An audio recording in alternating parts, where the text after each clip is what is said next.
Listen to this podcast now on the Red Apple Podcast Network. The Idea Gen Global Podcast with George Sifakis. I'm George Sifakis. In a world overflowing with noise, there is one forum where the world's smartest voices connect, where visionaries sit at the same table as innovators, and great minds don't just talk, they act. Download all of Red Apple Media's podcasts right now through your favorite podcast platform.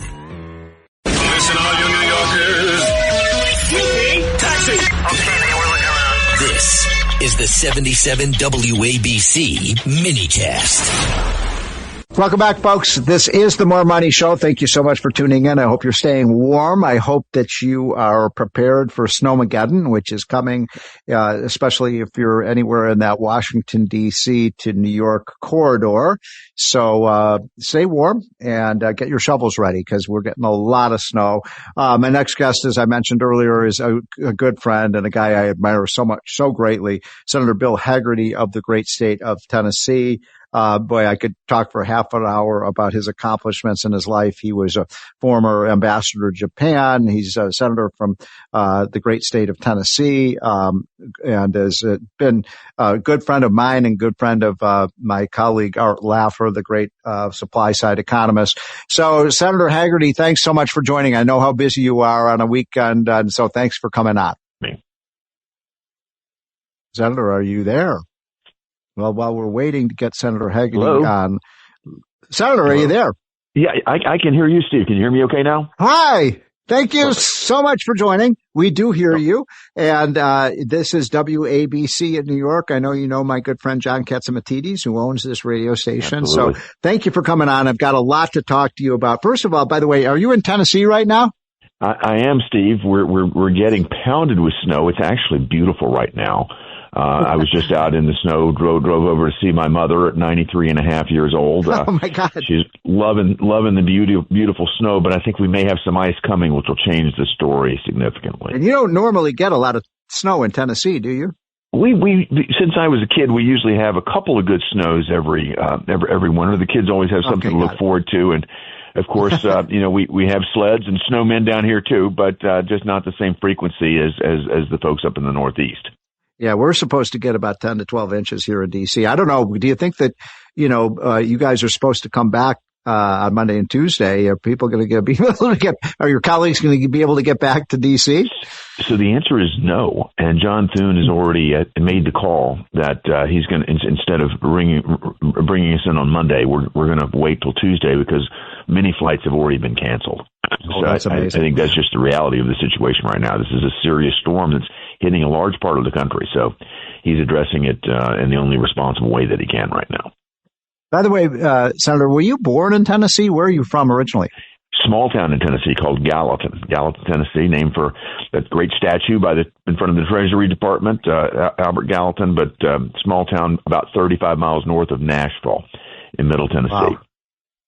And so you've seen huge growth, by the way. I mean, Tennessee, as you know, it's Tennessee, Texas, and Florida are the three big growth states. You're just seeing, and by the way, Tennessee, as I seem to recall, I think Arthur Laffer has told me you're a no income tax state.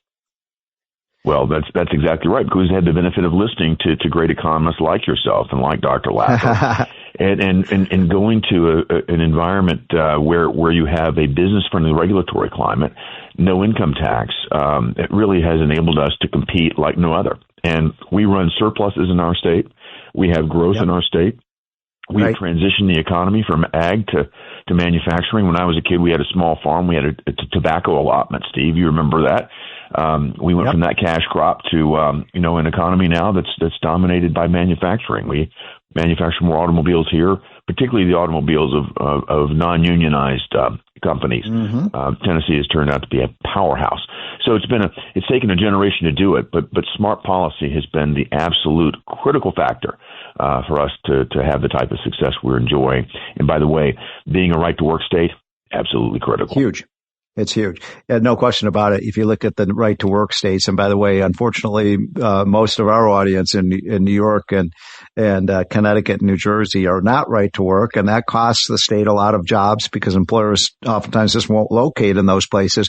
So, Tennessee is here's the thing. One of the reasons I wanted to have you on, because, as I said, we have an audience that's mostly in the Northeast. And yet, Tennessee, your government spending, per person is about half of what New York spends per person. And yet you're able to balance your budget. You run a surplus. You don't have an income tax. And, New York is almost the opposite. And New York is bleeding people. They've just elected a Democratic socialist as their mayor. It just frustrates me, Senator, that you look at the models that work, like Tennessee and Texas and Florida, and then you look at the models that don't work, many of the Northeast and of course California with the highest taxes. Why is this so hard for politicians to understand? It really is amazing that they keep doubling down on failed policies. The populations understand it. That's why they're voting with their feet. And people are moving increasingly to the three states that you just mentioned, Tennessee, Texas, Florida. They're coming here because of the economic opportunity that's presented to them, but they're also coming here because they love liberty and freedom. Those blue states, with sanctuary cities, they've created, just I don't want to use any bad language here, but they've created a very difficult situations in some of these cities that are inhospitable to safe living. They are inhospitable to businesses and enterprise. They're crime ridden. They are, just in some places, I think the criminals have just taken over and the politicians have just turned and looked the other way. And you keep asking yourself, why are they doing this? Why don't they just wake up to the policies that Tennessee, Texas, Florida have deployed, but they keep doubling down and they keep losing. And the only way they're able to address that, and it's sad to say, but Joe Biden was the poster child for this, is they basically create sanctuary cities in these blue states that are losing population, and they backfill with people that come into the country illegally. It's estimates in California, they have 5 to 7 congressional seats that they otherwise would not have, because those illegals get counted in the allocation of congressional seats and in the apportionment of electoral votes. Incidentally, Senator, by the way, I'm talking to Senator Bill Hagerty, the great senator from the great state of Tennessee. A couple of things on this. One is that a lot of these blue states, we are all aware of what's going on in Minneapolis and the fraud that's going on. It happens in all the states, but especially in the blue states. We're seeing it in Minnesota. We're seeing it in California. We see it in New York, New Jersey. And here's my problem, Senator. The federal programs almost encourage these states to have fraud in the programs because they view the money that comes in as a quote stimulus to their economy, which just infuriates me that we're letting people steal billions and billions of dollars of taxpayer money, and the local officials, as in Minnesota, do nothing about it. It's just shocking. And a taxpayer in Tennessee steps back and says, our funding, our tax dollars are going to these states that are irresponsibly allowing this sort of activity to happen. Why? So Tim Walz can brag about his great friends, the voting bloc that he's cultivating there with Somali refugees that are coming in. And I wouldn't say all of them, of course, but there's a large factor there that they just don't want to. They won't even take a look, because they'll be accused of somehow, being a racist or what have you. We've seen some of the evidence of the threats that were leveled by some of the organizations that were going to be or should have been investigated, and the response was of Democrat politicians: let's just back off, let's keep everybody happy, even though there's tremendous fraud underway, billions of dollars of fraud, by the way. Yes. They were willing to do that. Again, we're subsidizing it across the nation, and it's a disgrace. So that brings me to one of the major subjects I wanted to bring you on to talk about, Senator, which is the budget fight that is going on now. I saw President Trump the other day said we might have to have another one of these government shutdowns because, what's the state of affairs? What are you guys fighting about? Why is it so hard to come to an agreement on a budget? Well, I think the last time this happened was they sort of backed into a rationale, and the rationale that they came up with after the fact was they wanted to highlight the runaway cost of health care and the fact that we needed greater subsidies to pay for government-run health care in America. They called it the Affordable Care Act, the Obamacare. Right. It's anything but affordable, Steve. It's completely blown up in their faces. In 2014, when Obamacare was launched, a benchmark policy, a basic policy, cost $197 a month. Today, that cost is up to $711 a month. That's a 260% inflation, wow. More than double what private policy premiums have gone up. And by the way, Senator, my wife and I just got our statement from our insurance company. Our premiums are going to go up, I think, 12 to 13% this year, and that's happening around the country. I thought they said they were going to make, as you just said, I don't see healthcare being more affordable. It's less affordable. It's almost like these guys lied to us.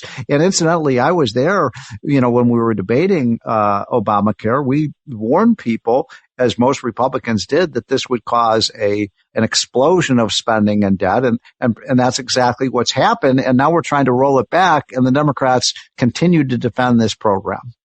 Yeah, not a single Republican voted for it, as you said, Steve. And they're that's the hill that they chose to fight on. Look, I think we all want to see this quote Unaffordable Care Act get fixed, but it would include solutions like health savings accounts, like getting the money to the people rather to the insurance company, verifying the people that are on the program, and eliminate these $0 premium programs that have got tremendous fraud embedded in them. So those sort of common sense solutions are rejected wholesale by the Democrats. But Chuck Schumer was willing to shut the government down for 43 days last time. It did not work well for him. We now have a situation where the House has passed all 12 appropriations bills. Yep. When we get back to Senate, we've got 4 very important ones to move through. You think about defense. What our men and women of the military are being called upon to do around the world, we need to properly fund them. The Democrats are going to vote against that. Homeland Security. After what Joe Biden did to our border and our nation's immigration policies, we need to support fully ICE so they can do their job again. We got labor, health, human services, and education. We got the final bill, transportation and housing. Those bills, the Democrats should move in favor with us. Will they do it? I don't know. But the Republicans are ready to pass this and not have another government shutdown. Chuck Schumer did the last shutdown, I think, in truth, Steve, and you've watched this for a long time. I don't think it was about any policy issue. It was about a primary in New York State by AOC. Yep. It had to do with Chuck Schumer's poor poll ratings and trying to become the fighter again, because AOC felt emboldened the last time he didn't shut the government down and basically accused him of chickening out and caving to Trump. So he had to show his political manhood, if you will, and that resulted in a 43-day shutdown and a complete embarrassment, if you will, to the Democrat Party. Senator, when I came to Washington some 30 years ago, there were a lot of moderate centrist Democrats, the Sam Nunns of the world and, people like that. And what frustrates me about politics today in Washington is it's going to take you 60 votes, right, to pass this this budget. So it requires 60, right? And if we have to have unanimous consent because some of the rules, it requires everybody. So my point is that why you deal with, your colleagues all the time. I just don't see that moderate wing of the Democratic Party any longer. It's almost like they're almost all Elizabeth Warren and AOC types. And that is frustrating to me because it used to be we could make negotiations. We could get these things settled in a way that benefited the country. But now everything seems to be politics. It does seem that way. And I was explaining to a group of people earlier this week, they were asking me, about the partisan heat in Washington. And I said, it really is also partly to blame on the media, because the revenue models of the media actually work best when you've got, a battle going on. And Elizabeth Warren, for example, loves to feed that. AOC loves to feed that. There are things that happen on a bipartisan basis that frankly don't get any media coverage. For example, I fixed the permitting process for semiconductor fabrication plants in America. Sure.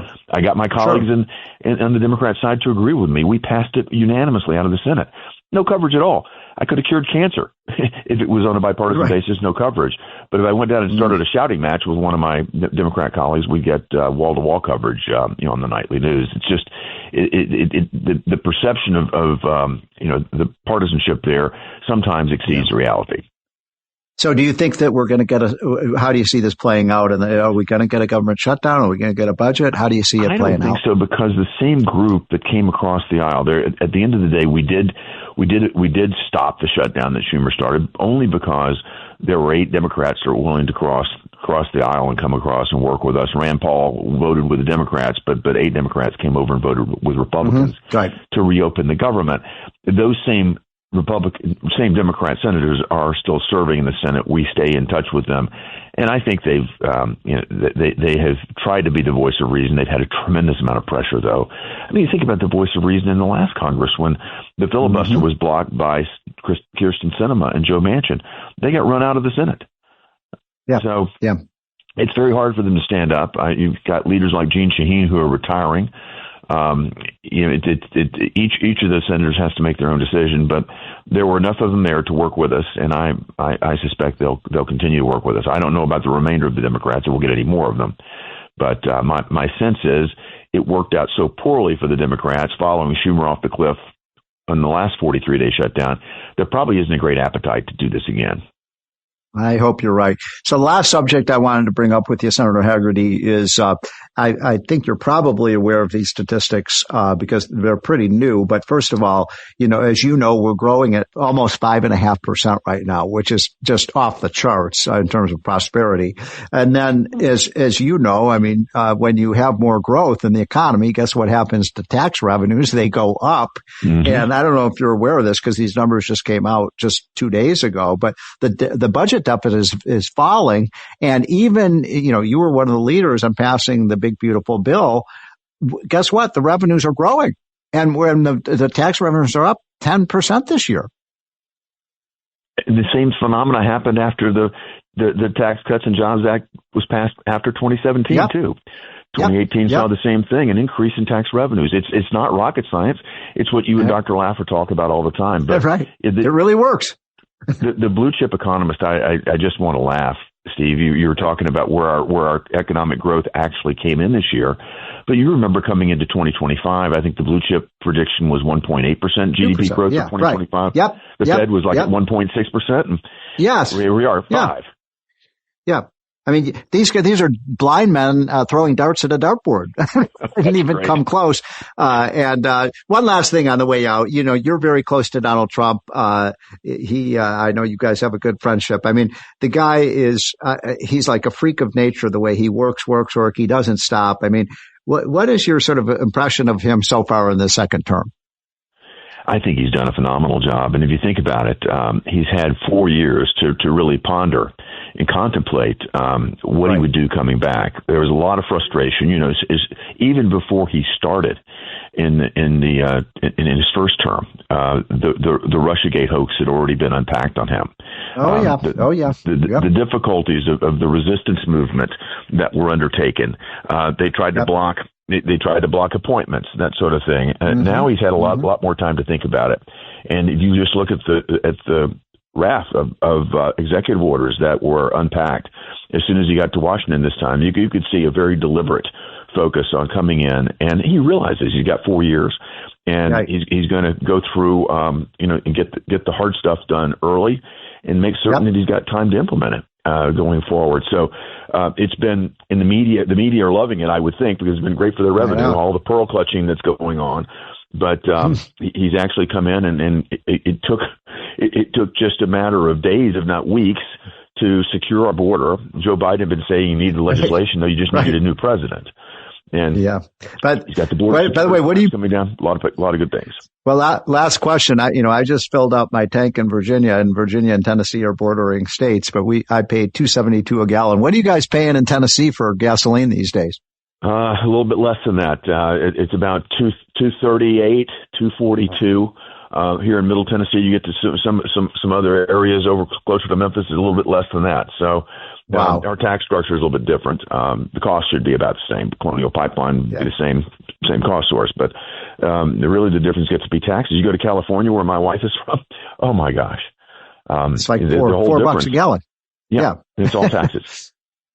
Well, Senator, thank you so much I know how busy you are, and I know you don't get a lot of time off, so it's very nice of you to take a little time off on your one day off of the week on a Saturday and come on the show. Please come on again, and you are doing an amazing job. We just need to get 100 people in the Senate who think like you do. And we'd be very you're doing a great job too, Steve. We all rely on you and very much appreciate your influence. I know the president does. Certainly I do, and many of my colleagues in the Senate. We read you every day and appreciate you. Okay, well, thanks so much for having me. Stay warm and get your shovel ready, right? Okay. Thank you, Senator. Busted. The reviews are in. Awesome. You wanted more Joe Concha. And we heard you. More Joe. More show. We're talking to you. Under promise and over deliver. Joe Concha. Weeknights at 9. Plus Sunday mornings at 11 on 77 WABC. Jimmy Kimmel no longer tries to be funny. Not that he ever really was. Joe Concha. Weeknights at 9. Plus Sunday mornings at 11. Democrats defending cocaine coming into the country.